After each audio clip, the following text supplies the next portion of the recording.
नमस्कार शेतकरी मित्रांनो, मी लोटूपट सेल्स ऑफिसर ऋषिकेश घोंगे. मी आज शंकरराव जोगदन यांच्या निळा यांच्या प्लॉटमध्ये आलो. त्यांचा हळदीचा प्लॉट बघून घ्या.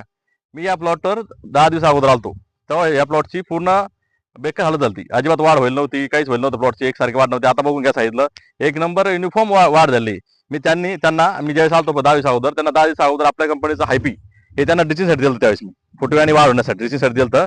त्यानंतर मी त्यांना 5 ते 6 दिवसानंतर फवारण्यासाठी डबल त्यांना हायपी हे लोटस भूमी आणि नेटिव्ह हे दिलं. त्याच्यानंतर तुम्ही रिझल्ट बघून घ्या. पानाची साईज बघा, विथ बर्फ साईज झाली पानाची, विथ पाना प्रत्येक पानाची साईज क्वालिटी पण किती जबरदस्त पानावर. पुन्हा कलर एक सारखा आहे. पुन्हा पूर्ण हे पाहून घ्या तुम्ही, बुंदाची साईज पाहून घ्या, फुटे बघा किती जाम जाम फुटे झाले, बुंद झाले एकदम लगी असे मोठा स्टम झाला डायरेक्ट पूर्ण. हे पानं बघा नाही, केळीच्या पानावर एक पानं झाले.